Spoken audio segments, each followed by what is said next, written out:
Let's return to our earlier report from Plateau State, where Governor Caleb Muftwang has visited the communities attacked on Tuesday in Mangu town, where several people were killed and property destroyed. The governor is visiting to see for himself the damage caused by the invasion. Funam Joshua has more. It is the third day of the 24-hour curfew imposed on Mangu local government by Governor Caleb Muftwang. More than 30 people, including women and children, lost their lives with many properties destroyed. Governor Caleb Muftwang and some members of his cabinet led a delegation to Mangu to see the level of destruction caused by the unrest. This is Kuala community here in Mangu local government area. Benji, what's and in this village, 30 people were killed by the attackers. Governor Caleb Muftwang is here to see for himself as well as to sympathize with the locals following the unfortunate. They just come into the village and begin to shoot around 9 to 10 in the night on the 23. We are not able to defend ourselves because we are defenseless. We thank for the security men for their coming.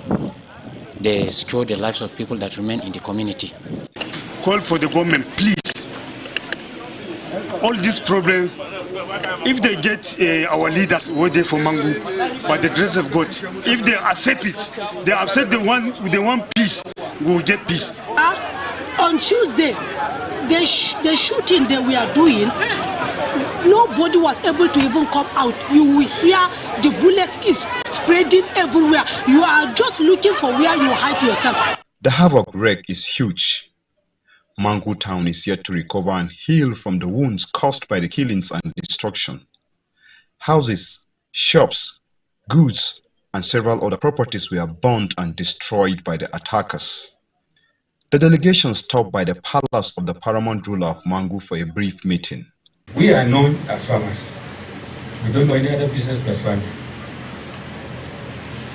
So I want to appeal to you through your government to help our people to go back to their certain home and continue with their family.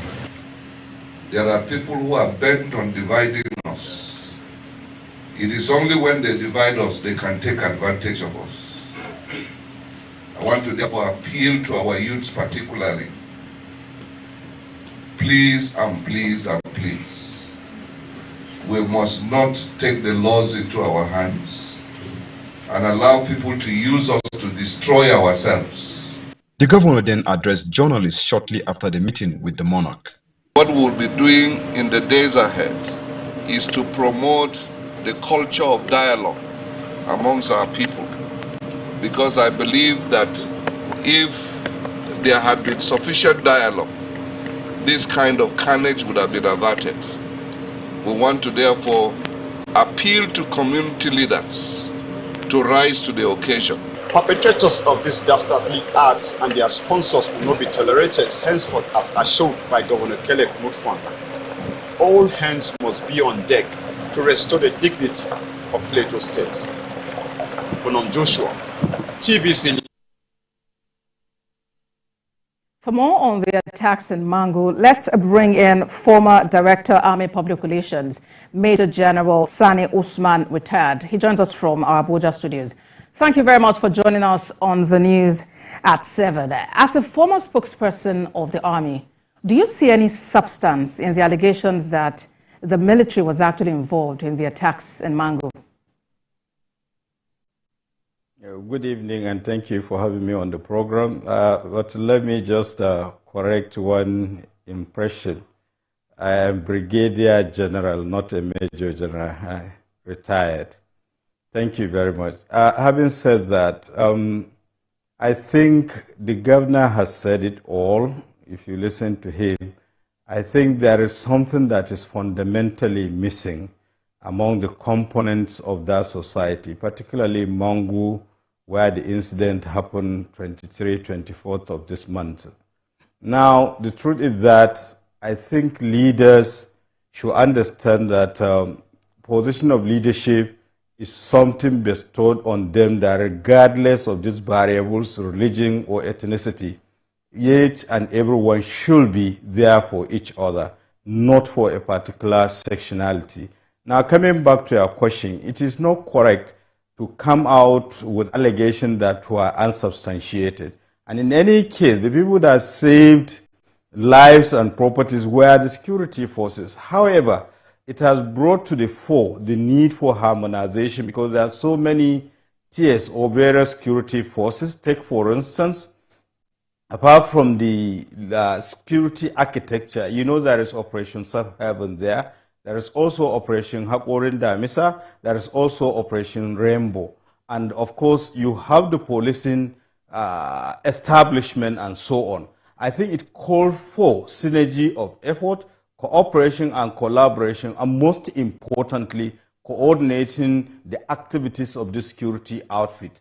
And sometimes most of these allegations stem from the fact that you have one isolated case that it will rub onto other security agencies. But I think the main security forces have done very well. They need to be supported, they need to be encouraged, and they are impartial. And I look at even the commanders that were, right from the sector commander, the forward operation base commander, and where they come from and all the rest of the things. So for you to say that they have taken side, I think it's begging for something else. Because if you look at where they come from and, the religion they profess is entirely at variance with people, what the allegations were saying. And people should understand, particularly the security forces that I know, Nigerian Army that have served for over 36 years, these extraneous variables of religion or ethnicity, they don't matter. And I can give you an example. My best friend in the army, it took me almost 30-something years to know that he came from a particular state and a particular local government. And I believe it is the same thing with each and every one of these guys that are laying their lives, sacrificing their comfort for the well-being of the society. But I think what is missing is the fact that the governor has talked about continuous dialogue. We don't have to wait. We have recognized that certain people that over time they have not been living in peace. You are supposed to find out why and address that issue. And efforts have been made in the past to deal with this issue, by commission of inquiries and all the rest of them. What happened to them? But most importantly, what happened to the time-tested conflict resolution mechanism, constructive engagement of these components of this. And if you look at the remote causes of what really happened in Mangu, it was just an altercation between an individual and a few others. But look at the carnage and destruction and the loss of lives that has brought us. So that means there is deficit of trust among the components of the society. And for anybody to just wake up and just try to divert people's attention, I think is unacceptable. And most importantly, again, time over time, people have been committing atrocities and getting away with it, and there were no repercussions. And unless there is justice, we will keep on going in the same vicious cycle. All right. And just yesterday, the police announced the arrest of 9 persons in connection with the renewed attacks in Mangu town. How confident really are you about efforts to bring all the perpetrators to justice? Because you have just made reference to the fact that it does appear that when these attacks take place, just about nothing is done to those who are responsible. Yeah, I think it has the society, Plateau has a culture of condoning people that committed atrocities. We have seen it even with the death or the killing of General Alkali. Despite all glaring evidences, we have had people coming out to protest so that they cannot excavate, to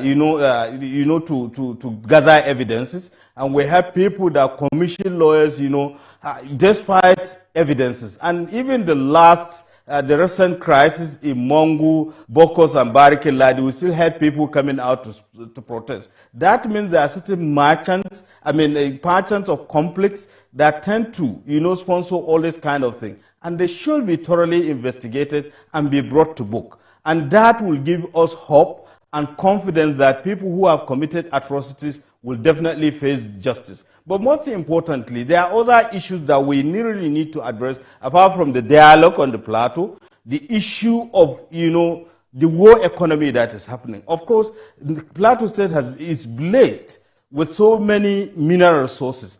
And of course, the people are very enterprising and resilient. Now, there is even a booming industry of locally manufactured weapons, and they have to get market for it. And apart from that, there are certain people that because of the mineral resources, take for instance the mining and of course land allocation and what have you, they tend to take and do advantage of it. And so if you are talking about justice, we have to address the root causes of this problem, deal with them decisively, but most importantly again, if anybody is found culpable, we should not, political nicety or expediency will not take us anywhere. People have to pay for their misdeeds, actions or inactions as the case may be, so that there will be peace on the plateau.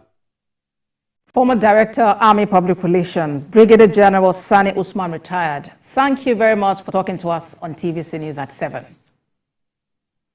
Thank you so much too.